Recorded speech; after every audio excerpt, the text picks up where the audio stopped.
It has been a full century since the Communist Party seized power in the Soviet Union. According to records compiled by the U.S. Congress, communist regimes were responsible for the deaths of at least 100 million people. The Black Book of Communism details this history of murder.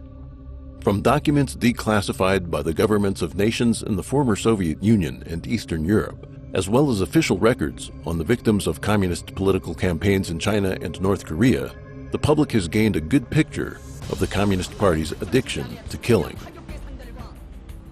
Communist totalitarianism is often compared to that of the Nazis. While there are many parallels to be found, there is one crucial distinction that is often overlooked. The Nazis aimed to eliminate the Jewish people, but the goal of communism goes beyond physical slaughter. People of faith do not consider physical demise to be one's true death, since the soul goes to heaven or is born again in the cycle of reincarnation. The Communist Party uses killing as an instrument to plant the seeds of terror in the minds of the people, forcing them to accept its evil ideology. Through the destruction of morality, people's souls are fated to damnation. The Communist Party aims to destroy not just man's physical body, but also his soul. An additional characteristic of the Communist Party is the intensity with which it carries out internal purges and selects the cruelest of leaders. It is difficult for many to understand the rationale behind the barbarity inflicted by the Communist Party upon its own ranks, including those who became victims simply for deviating from the party on specific issues, while otherwise being wholly loyal to the party and its leadership. One reason is that the Communist Party, in its rebellion against gods and humankind, possesses an instinctual fear that its doom is always around the corner. To reinforce itself, the party needs to recruit individuals with no regard for moral right and wrong. These individuals are distinguished in the process of mass killing, and their elevation to positions of leadership enables the specter of communism to ensure the perpetuation of its earthly tyranny.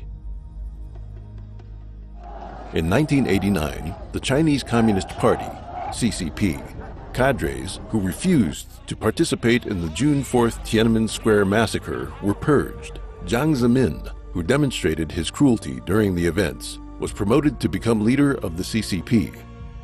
After Jiang began the persecution of Falun Gong in 1999, he promoted officials such as Luo Gan and Zhou Yongkang to high positions, as they had demonstrated their ability to commit the most brutal crimes in the persecution.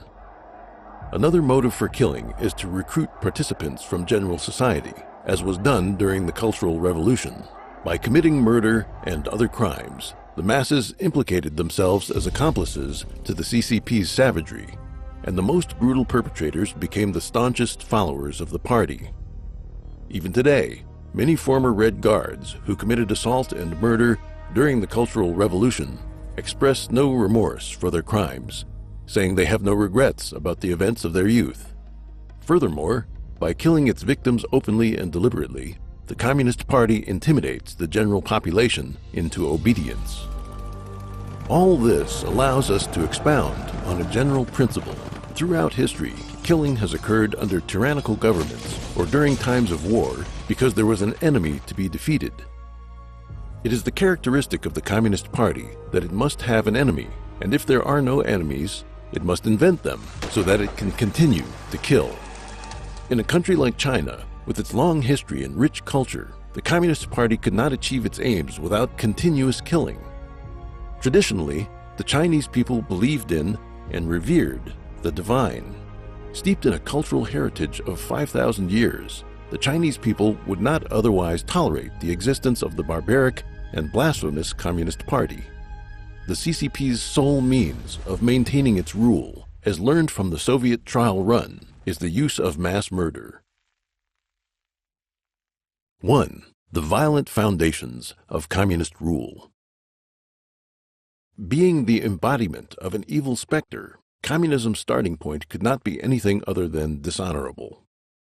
After Karl Marx proclaimed that, quote, "a specter is haunting Europe," the specter of communism, bandits and ruffians established the Paris Commune, laying waste to the French capital and its unparalleled works of art and culture.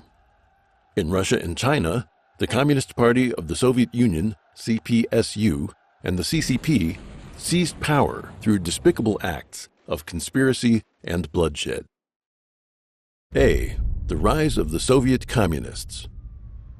In February 1917, food shortages and deteriorating working conditions drove Russian industrial workers to go on strike. As the turmoil spread across the country, Tsar Nicholas II stepped down from the throne, and the Russian Provisional Government was established. Learning of these events, Vladimir Lenin immediately returned to Russia from exile in Switzerland. At the time, World War I was raging. The countries between Russia and Switzerland were all hostile. In late 2007, the German magazine Der Spiegel revealed a 90-year-old secret. Kaiser Wilhelm II, who regarded Russia as a grave threat, realized that Lenin could bring disaster to Russia, so he allowed Lenin to travel through Germany to Sweden, then Finland, and eventually back to Russia. Wilhelm II also provided money and munitions to Lenin.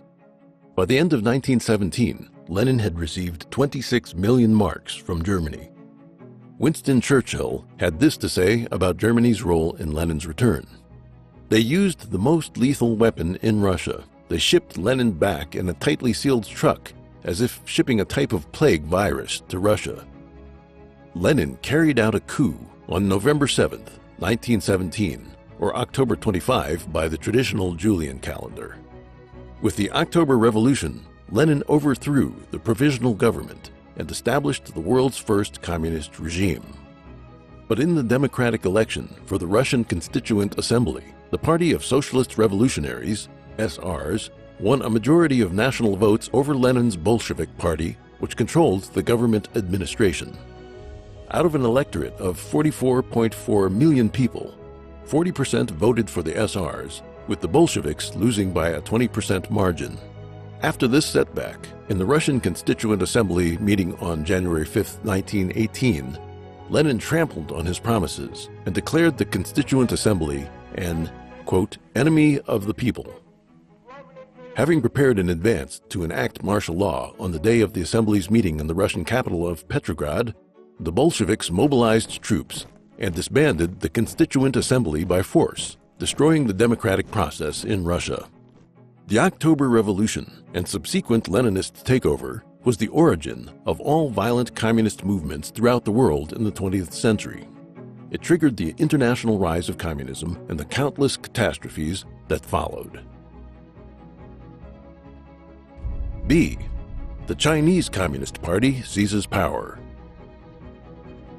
After 1917, when the Soviet Union was just established, it exported revolution to China by making use of the fact that the Republic of China had joined the Third Communist International, or Comintern. The Bolsheviks dispatched Grigory Voitinsky to China to establish a local communist organization.